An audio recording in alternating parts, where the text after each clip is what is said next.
사도신경 하심으로 신앙 고백하겠습니다. 전능하사 천지를 만드신 하나님 아버지를 내가 믿사오며 그 외아들 우리 주 예수 그리스도를 믿사오니 이는 성령으로 잉태하사 동정녀 마리아에게 나시고 본디오 빌라도에게 고난을 받으사 십자가에 못 박혀 죽으시고 장사한 지 사흘 만에 죽은 자 가운데서 다시 살아나시며 하늘에 오르사 전능하신 하나님 우편에 앉아 계시다가 저리로서 산자와 죽은 자를 심판하러 오시리라.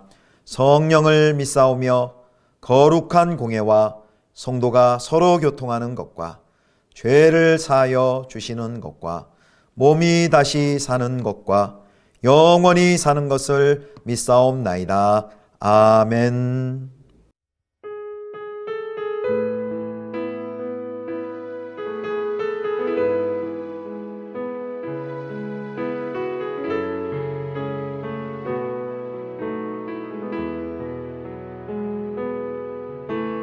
주의 보좌로 나갈 때에 어떻게 나가야 할까?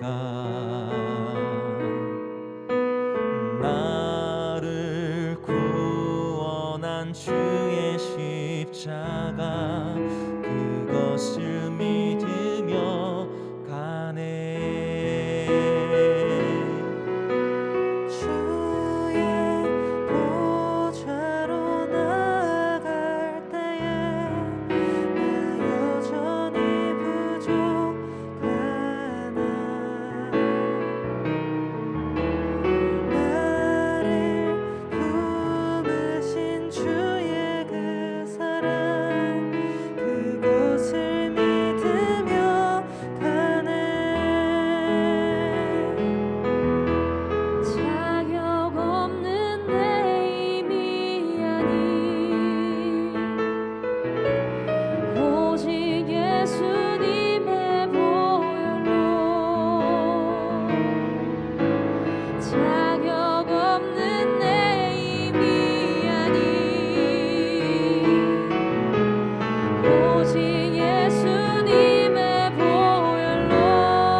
완전하신 사랑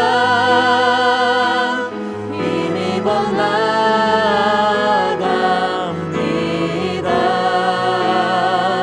십자가의 보혈 완전하신 사랑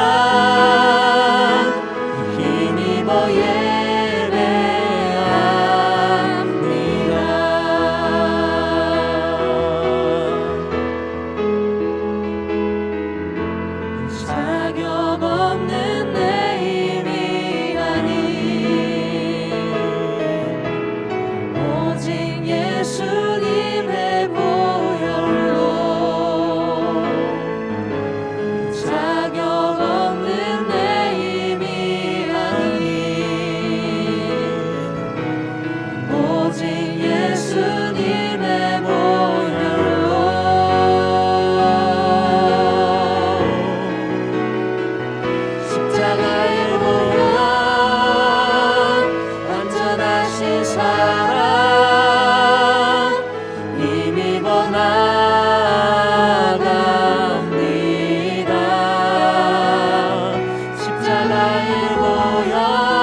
완전하신 사랑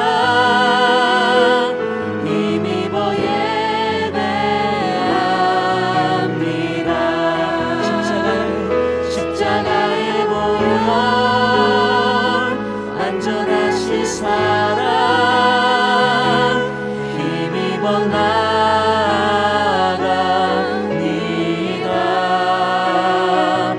십자가의 보혈 완전하신 사랑 힘입어 예배합니다.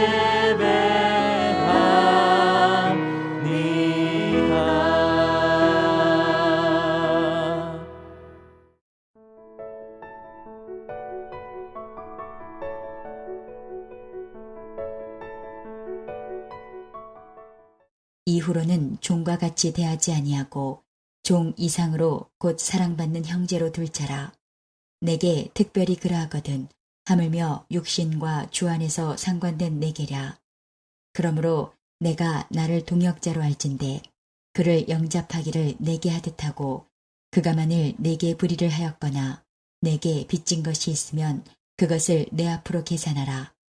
나 바울이 친필로 쓰노니 내가 갚으려니와 내가 이외에 내 자신이 내게 빚진 것은 내가 말하지 아니하노라. 오 형제여, 나로 주 안에서 너로 말미암아 기쁨을 얻게 하고 내 마음이 그리스도 안에서 평안하게 하라. 나는 내가 순종할 것을 확신함으로 내게 썼노니 내가 말한 것보다 더 행할 줄을 아노라. 오직 너는 나를 위하여 숙소를 마련하라. 너희 기도로 내가 너희에게 나아갈 수 있기를 바라노라.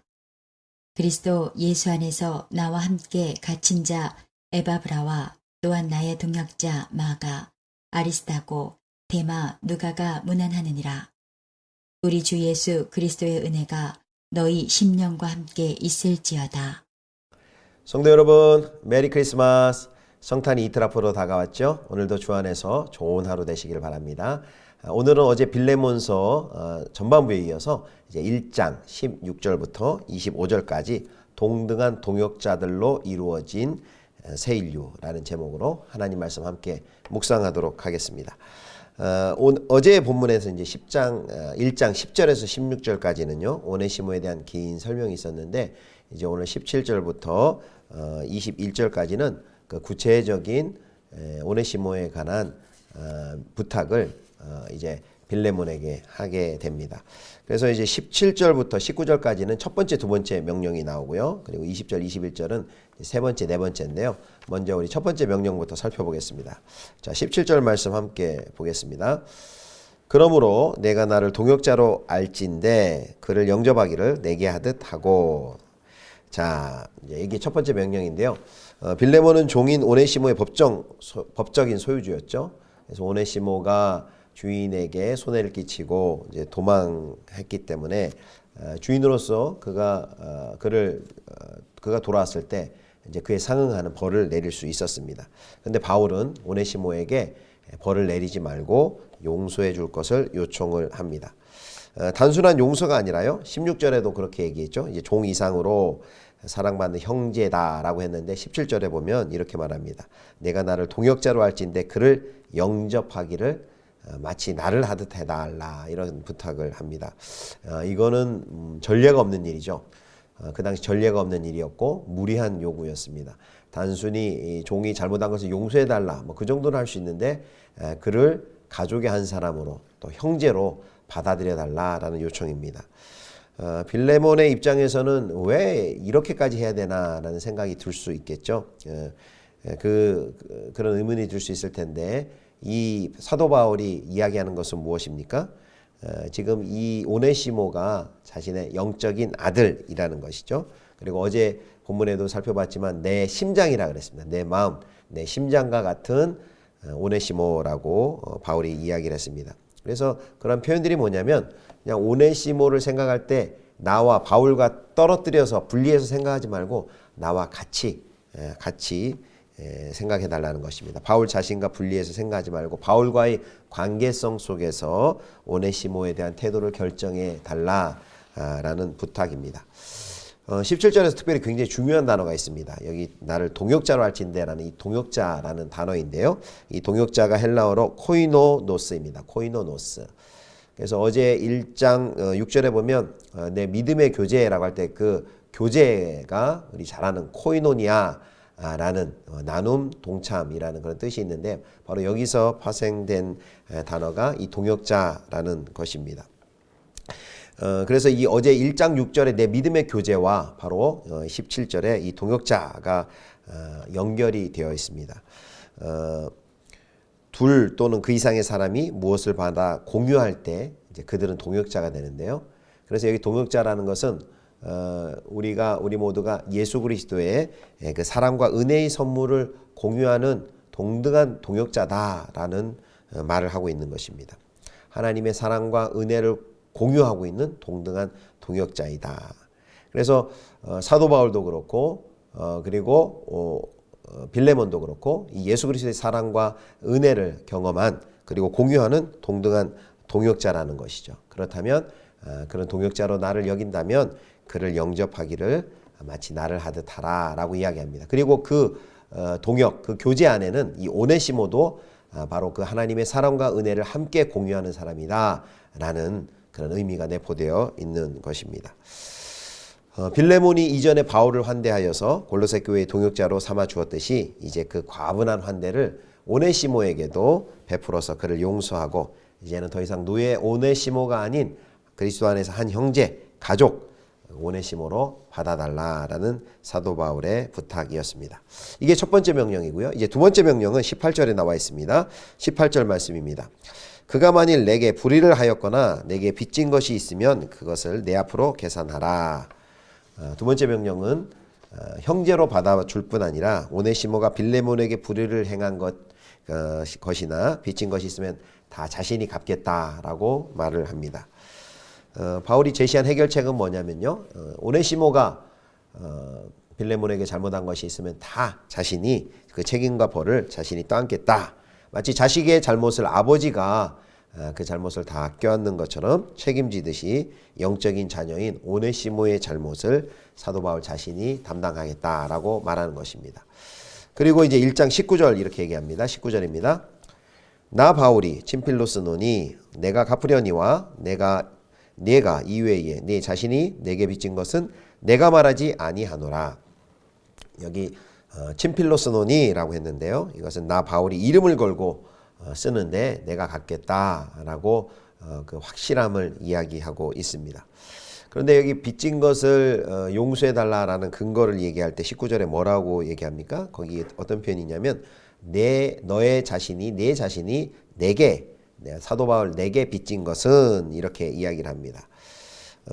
여기 내 자신이 내게 빚진 것이라는 것은 무슨 어떤 의미냐면 바로 빌레몬이 사도 바울의 전도를 통해서 예수님을 영접하게 된 것을 의미합니다.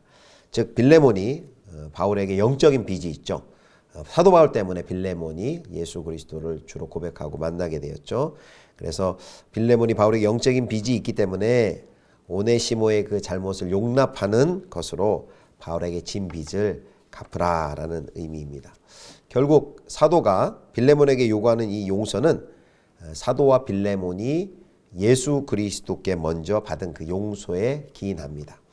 예수님이 사도 바울을 용서하고 또 예수님이 빌레몬을 용서해 주셨듯이 빌레몬 너도 오네시모를 용서하라라는 것이죠. 이것이 바로 두 번째 명령입니다.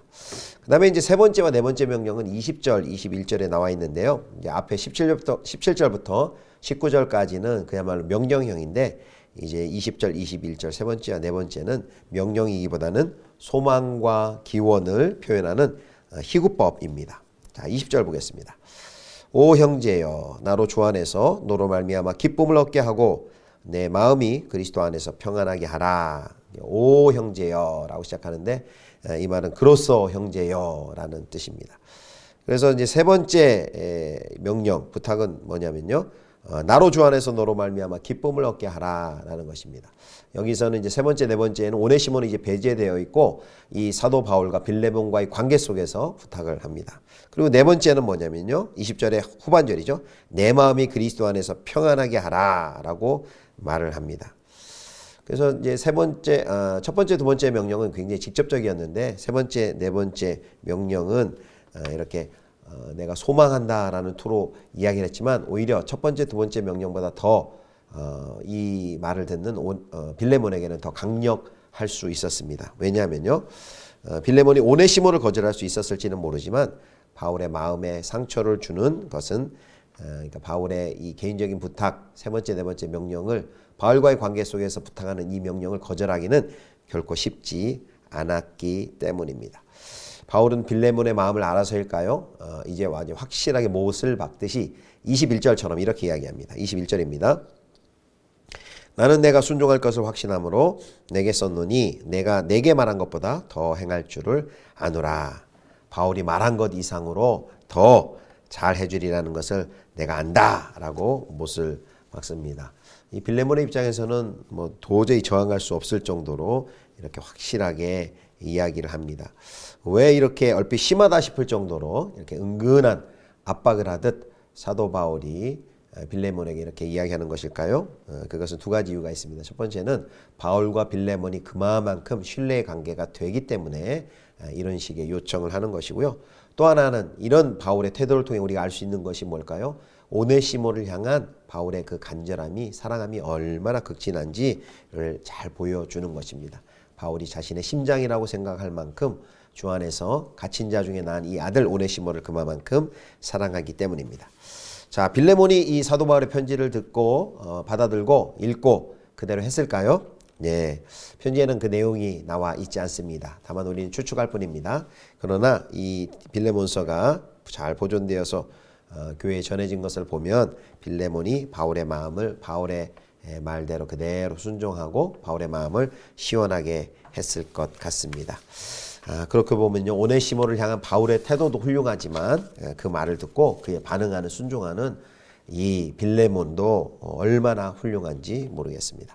이제 22절부터 마지막 25절까지는 이제 편지의 마무리 인사입니다. 모든 요청을 끝낸 후 이제 자신의 방문 계획을 이야기하고 편지를 마칩니다. 지금은 감옥에 있지만 골로새 교회 성도들의 기도에 힘입어서 이제 풀려날 걸 기대하고 석방이 되면 반드시 방문하겠다라는 인사와 함께 이 서신이 끝납니다. 이제 말씀을 맺겠습니다. 빌레몬서 짧은 편지인데요. 어제도 말씀드렸지만 짧지만 굉장히 파급력이 큰 서신입니다. 종을 용서하고 용서하는 것 정도가 아니라 가족의 일원으로 받아들인다는 것은 그 당시의 친절의 차원을 넘어서 기존 사회의 질서를 어지럽힐 만큼 급진적인 이야기입니다. 이렇게 복음은 급진적인 역사를 합니다. 여기 오늘 특별히 바울이 이 서신서에서 바울의 모든 서신서에서 십자가의 복음, 십자가를 매우 강조하는데 이 빌레몬서에서만큼은 그 예수 그리스도의 십자가에 대한 내용이 나오질 않습니다. 그것은 사도 바울의 실수가 아니라 바로 사도 바울이 삶으로 행동으로 그것을 보여주고 있기 때문입니다. 그래서 사도 바울은 빌레몬서에서 바로 이 십자가의 복음, 이 화해의 복음을 그의 삶으로 보여주고 있습니다. 고린도후서 5장 19절 말씀 보겠습니다. 곧 하나님께서 그리스도 안에 계시사 세상을 자기와 화목하게 하시며 그들의 죄를 그들에게 돌리지 아니하시고 화목하게 하는 말씀을 우리에게 부탁하셨느니라. 하나님께서 그리스도 안에서 세상을 자기와 화목하게 하셨다라는 말씀인데요. 바로 이 말씀처럼 이제 사도 바울은 예수 그리스도께서 하나님과 죄인 사이에서 하신 그 역할을 지금 이 빌레몬과 오네시모 그 사이에서 그 역할을 하고 있습니다. 그래서 바울이 예수님처럼 오네시모가 잘못한 결과를 부담할 것이며 빌레몬과 화해할 수 있도록 오네시모의 잘못한 그 모든 값을 다 치르겠다, 지불해 줄 것이다 라고 말합니다. 바울은 빌레몬과 오네시모가 하나님과 화목하고 또 서로가 화목할 수 있도록 돕는 그런 중재의 역할을 하죠. 또 하나 우리가 기억할 것은 아까도 살펴봤지만 그 동역 코이노니아라는 단어입니다. 우리가 예수 그리스도의 사랑과 은혜에 동참하고 그 사랑과 은혜를 공유한 모든 성도들은 다 그리스도 안에서 한 형제고 한 가족이다라는 것입니다. 동등한 동역자라는 것입니다. 그래서 오네시모, 바울, 디모데 다 모두가 다 하나님 앞에서 동등하고 모두 용서가 필요한 존재입니다. 따라서 십자가 앞에서는 모든 사람이 모든 관계가 다 평등하죠. 빌레몬과 오네시모가 또는 주인과 종의 관계가 아님을 보여주고 있습니다. 이제 복음 안에서 한 주인과 종, 노예가 아니라 한 가족이 되었음을 이 빌레몬서가 보여주고 있습니다. 또는 바울이 빌레몬과 골로새 교회 전체에 말했듯이 헬라인과 유대인 그리고 할례받은 자와 할례받지 않은 자도 종도 자유인도 없습니다. 자, 골로새 3장 11절에 그게 잘 나와 있는데요. 마지막으로 같이 읽겠습니다. 거기에는 헬라인이나 유대인이나 할례파나 무할례파나 야만인이나 스구디아인이나 종이나 자유인이 차별이 있을 수 없나니 오직 그리스도는 만유시요 만유 안에 계시니라. 아멘. 그래서 그리스도 안에서 새로운 가족이 이제 생성이 되었습니다. 바로 하나님의 사랑, 하나님의 은혜, 하나님의 자비, 하나님의 치유를 공유하는 동등한 동역자들로 이루어진 이제 새로운 인류가 바로 그리스도 안에서의 가족입니다. 그래서 바울이 여기 방금 골로새서 3장 11절에서 이해한 것처럼, 골로새서에서 말한 것처럼 바로 사람의 가치는 어떤 사회적 지위나 인종, 성별, 또 사회 계층적, 사회 경제적인 계층으로 정의되지 않습니다. 그리스도 안에서 새 사람들, 바로 즉 예수 그리스도를 통해 하나님의 치유와 자비를 공유하는 동등한 동역자들만 있을 뿐입니다. 그래서 이 복음은 매우 지극히 처음에는 개인적이지만 매우 공동체적입니다. 이런 변화를 일으키는 생명의 복음인 것입니다. 오늘 이제 빌레몬서를 마치면서 우리가 이 복음이 얼마나 큰 능력과 또 역사를 일으키는지, 한 개인뿐만 아니라 그 개인을 통해서 공동체를 변화시키고, 결국 그 공동체를 변화시킨 확대돼서 로마를 전체를 변화시키는 그런 역사를 이루어 가는 것을 보았습니다. 아무쪼록 우리 모든 성도님들 이제 성탄을 앞두고 있는데, 이 다시 한번 예수 그리스도의 우리를 위하여서 죽으시고 낮아지시고 또 죽으시고 부활하신 이 생명의 복음을 온전히 경험하심으로써 복음의 능력을 경험하고 이 복음의 능력을 증거하며 사시는 저와 여러분 되실 수 있기를 주님의 이름으로 축복합니다. 기도하겠습니다. 하나님 아버지, 우리가 그리스도 안에서 하나님의 사랑과 은혜에 동참한 동역자들이란 것을 깨닫게 하여 주시니 주님 감사합니다. 이 복음의 능력을 경험케 하여 주시고 아직도 많은 차별과 제한이 있는 이 사회 속에서 생명의 복음이 증거되고 또 하나님 안에서 온전한 치유와 회복과 하나됨의 역사가 일어나도록 주님 우리 가운데 일하여 주시기를 기도합니다. 하나님, 성탄의 계절입니다. 높고 높은 하늘 보자 버리시고 낮고 천한 이 땅에 내려오신 그 예수 그리스도의 성육신의 사건을 묵상하며 하나님, 우리도 하나님께 감사하며 또 예수님께서 가신 그 섬김과 종됨의 길을 걸을 수 있는 저희 모두가 되게 하여 주옵소서. 감사드리며 우리 주 예수 그리스도의 이름으로 기도드립니다. 아멘. 주기도문 하겠습니다. 하늘에 계신 우리 아버지여, 이름이 거룩히 여김을 받으시오며 나라의 임하옵시며 뜻이 하늘에서 이룬 것 같이 땅에서도 이루어지이다. 오늘날 우리에게 일용할 양식을 주옵시고 우리가 우리에게 죄 지은 자를 사하여 준 것 같이 우리 죄를 사하여 주옵시고 우리를 시험에 들게 하지 마옵시고 다만 악에서 구하옵소서. 대개 나라와 권세와 영광이 아버지께 영원히 있사옵나이다. 아멘.